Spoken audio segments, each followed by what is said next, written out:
Halo semua, di video kali ini saya ingin membahas tentang saham sejuta umat. Dulu saya pertama kali kerja di pasar modal, walaupun waktu itu di perusahaan research ya. Itu tahun 2005 akhir atau 2006 awal.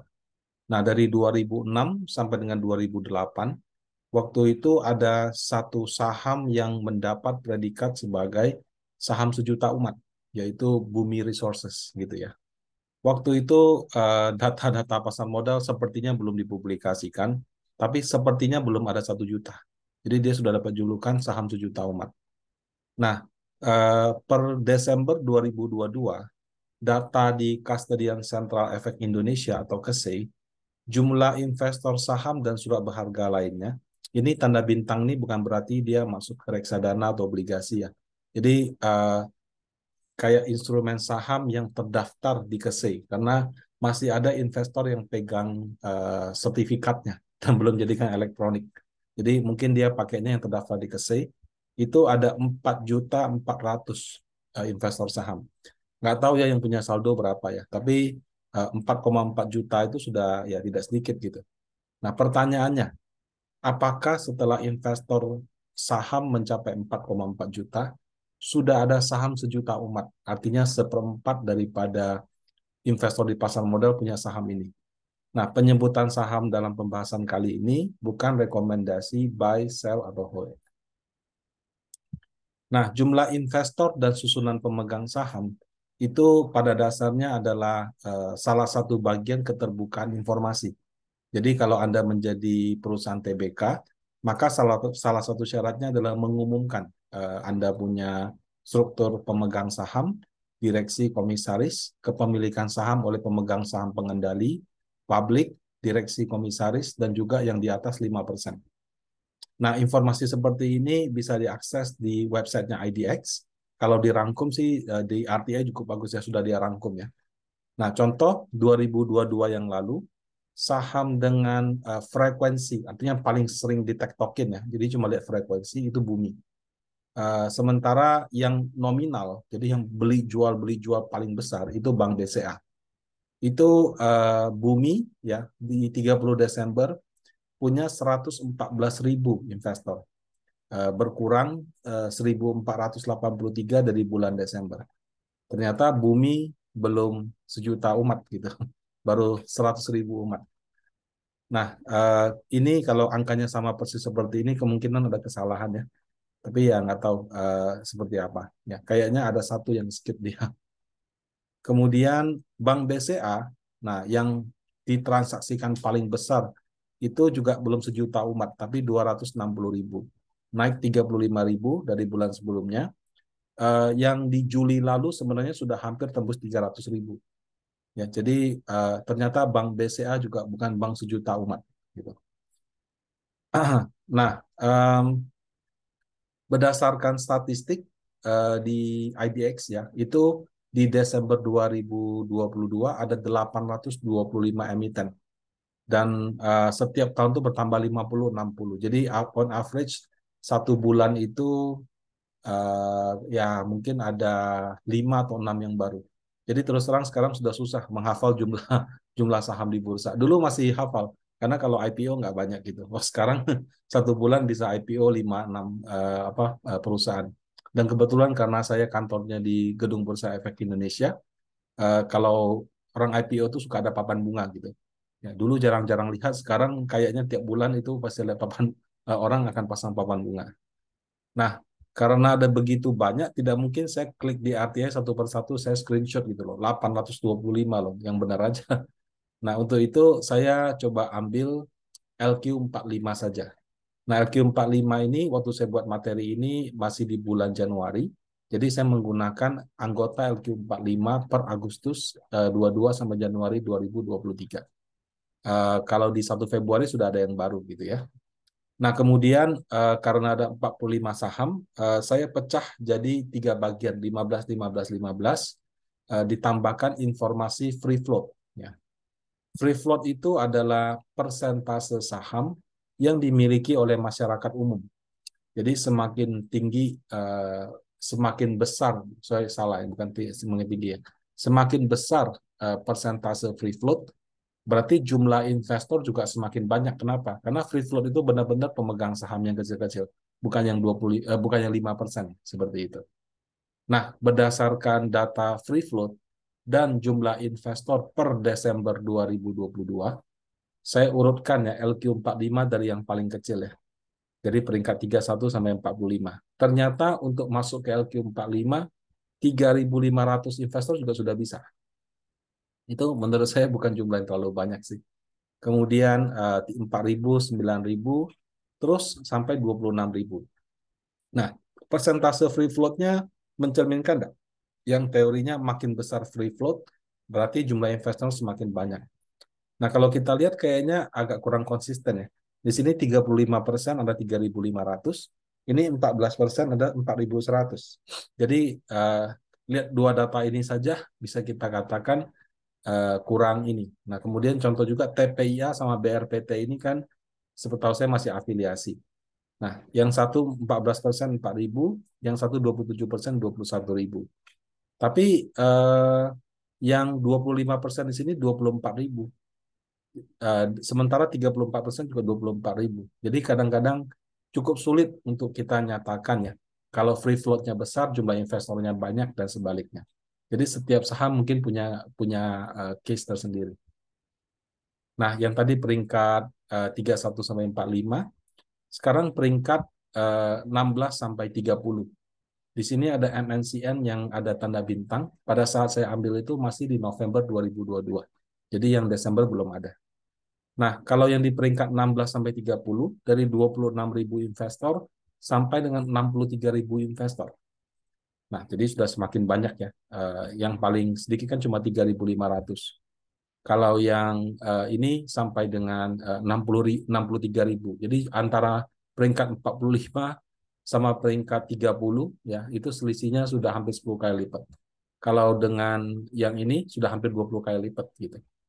Nah, jadi Wikatis dan seterusnya. Nah, ini juga kita lihat IJBP 20%, 49.000. Bank BTN 40%, juga sama-sama 49.000. Jadi agak sulit untuk mengatakan perusahaan yang free float-nya banyak apa sedikit. Sekali lagi ya, berarti investornya banyak. Karena kalau punya satu lot juga investor gitu, juga free float gitu. Nah, seperti ini. Ini yang peringkat 16 sampai 30. Nah, kemudian yang peringkat 1 sampai 5 ya, adalah 1 sampai 15 maksudnya adalah ini. Nomor satunya adalah Bank BRI Bapak Ibu. Jadi Bank BRI ini mungkin salah satu bank yang cukup tua ya. Apakah paling tua apa tidak saya kurang tahu. Tapi kalau untuk perusahaan TBK ini benar-benar yang angkatan awal itu memiliki 343.000 investor per Desember 2022. Nomor duanya Goto. Nah, Goto ini juga fenomenal ya, walaupun harganya naik turun. Tapi saham-saham seperti Bank BCA, BRI saja itu susah butuh waktu sangat lama baru bisa mendekati 300 atau di atas 300.000. Ini hanya 1 tahun IPO saja sudah ada 300.000 lebih investor. Nah, kalau kita bandingkan dengan Bukalapak, Bukalapak juga sama. Astra kan perusahaan apa yang kita tidak kenal kan? Itu butuh di Indonesia sudah sekian tahun, butuh puluhan tahun, mungkin baru mendekati 100.000.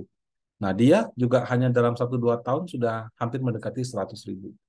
Jadi kalau apa namanya ada kalau kita katakan orang Indonesia itu menyukai tren teknologi ya, terlepas daripada harga sahamnya, memang kenyataannya terlihat pada jumlah investornya. Apakah mereka masuk di harga atas terus jangkut nggak keluar sehingga terhitung, atau mungkin pas di bawah baru masuk, nggak ada yang tahu. Tapi kalau dari sisi jumlah investor, ternyata belum ada 1 juta umat sampai dengan Desember 2022 ini. Paling mendekati ya baru Goto dan Bank BRI, 1/3 juta umat gitu. Nah, ada beberapa fakta menarik ya, tadi sudah saya sebutkan ya. Misalnya yang free float ya. Free float tadi saya sudah kasih beberapa contoh. Ya, Beris sama HMSP ya. Beris Bank Rakyat Indonesia Syariah. Beris tadi nomor berapa ya? Beris 70 164.000. Ya, Beris di nomor 6 ya. Nah, BRI Syariah ini juga menurut saya fenomenal. Mungkin dia tidak se-hype Goto atau Bukalapak, tapi sebagai bank syariah hasil merger daripada beberapa bank besar yang sudah mendekati Big Four-nya bank konvensional di Indonesia, ternyata punya jumlah investor yang cukup banyak. Ya mungkin ini investor-investor syariah yang mau cari saham bank, nggak pernah bisa masuk konvensional, akhirnya ada pilihan BRI Syariah. Nah, cuma porsi free float-nya memang masih sangat kecil ya, 7% ya. Jadi ini diharapkan dia bisa menambah lagi seperti itu. Nah, mungkin gara-gara inilah jumlah investornya banyak. Kemudian HMSP ya, sama-sama 7%, mungkin yang paling rendah dibandingkan yang lainnya, itu juga 74.000. Dan kalau terlalu kecil free float-nya, saya kira mungkin dari bursa juga punya pertimbangan sendiri. Dan kalau tidak salah, mungkin HMSP keluar kali di daftar yang baru. Saya mesti cek dulu. Kemudian kalau saya lihat sih jumlah investor di Indonesia itu kalau mau mencapai 1 juta umat bukan tidak mungkin. Setiap tahun mungkin naik 1-2 juta. Nah, kalau misalnya 20-30% daripada orang-orang itu, udahlah nggak usah scalping yang aneh-aneh, trader yang sudah canggih, nggak usah juga ikut-ikut pom-pom, ditipu sama orang-orang pom-pom di sosial media gitu kan. Belilah saham-saham yang konvensional saja, yang kinerjanya terus membaik dan merepresentasikan perekonomian Indonesia seperti perbankan. Saya kira kalau dilakukan seperti itu, maka bukan tidak mungkin saham perbankan itu yang akan menjadi saham 1 juta umat yang pertama. Nah, cuman kalau karena orang-orang Indonesia itu saya lihat pada saat beli saham kebanyakan masih pemula, faktor harga itu ngaruh ya. Karena BRI dan BCA itu menurut saya dua saham yang sama bagusnya. Satu bank swasta terbaik, satu lagi bank negara, bank BUMN terbaik gitu. Mandiri juga mengejar ya. Nah, tapi kalau saat inilah ya, kita ngomong BRI sama Bank BCA masih top untuk swasta dan untuk yang BUMN. Nah, yang satu harganya 4.000, 4 ribuan BRI. Satu lagi 8 ribuan Bank BCA. Kalau dengan kondisi investor Indonesia yang saya lihat masih pemula, harga 4 ribuan itu justru akan menjadi pilihan. Nah, inilah yang saya lihat membuat kenapa Bank BRI bisa jadi nomor satu, karena dia rajin stock split. Begitu harganya sudah naik, stock split. Naik, naik sudah stock split. Dengan harga saham yang terjangkau bagi masyarakat banyak, jumlah investornya semakin banyak. Dulu BCA juga akhirnya juga lakukan stock split. Ya. Cuma sayang, stock splitnya saya lihat dia tidak ekstrim seperti BRI. Padahal kalau dia jadikan satuannya mirip seperti Bank BRI, bukan tidak mungkin jumlah investornya bisa menyalip Bank BRI. Gitu. Ya, jadi menurut saya hal ini memang harus diteliti lebih lanjut lagi. Nah, tadi saham teknologi juga sudah saya bahas ya. Primadona di tahun 2021 sampai 2022. 2022 tepatnya sebelum akhir tahun ya. Pertengahan tahun itu kan masih jadi primadona. Goto dibahas di mana-mana, bobotnya lebih besar daripada Bank Mandiri waktu mau IPO dan segala macam gitu. Dengan segala macam hiruk pikuknya berhasil menjadikan saham Goto ini sebagai saham dengan jumlah investor terbanyak. Ya, tapi bisa saja ini juga bagian dari stock ownership program yang dikasih ke driver-driver atau mitranya. Mungkin itu juga yang banyak. Terus terang datanya berapa saya nggak ada. Jadi saya kurang tahu. Dan karena harganya sudah jatuh dari harga yang cukup tinggi, waktu itu kan Goto di 300-an, Bukalapak juga mungkin di bangsa, saya lupa ya, mungkin sempat 5-600, sekarang ke 200-an gitu, Goto ke 100-an. Orang-orang yang nyangkut itu ya mungkin akan stay di situ. Kenapa? Karena faktor pemula juga. Banyak orang itu uh, tidak tidak suka cut loss. Kalau institusi tidak boleh cut loss. Kalau misalnya orang yang hatinya belum teguh, pengetahuannya belum kuat, tidak berani cut loss. Karena yang tidak tidak mau cut loss, tidak berani cut loss. Uh, satu lagi tadi apa ya? Jadi tidak tahu kapan harus cut loss mungkin juga ya. Itu akhirnya membuat saham-sahamnya berkumpullah investor-investor di situ. Dulu itu kan predikat untuk bumi yang katanya 1 juta umat. Tapi kenyataannya ya yang seperti ini juga ada. Ya, mudah-mudahan dengan membaiknya kondisi ekonomi, kemudian membaiknya outlook, kalau investor banyak ngumpul di suatu saham bukan karena dia loss, nggak bisa keluar, tapi memang karena outlooknya itu bagus gitu.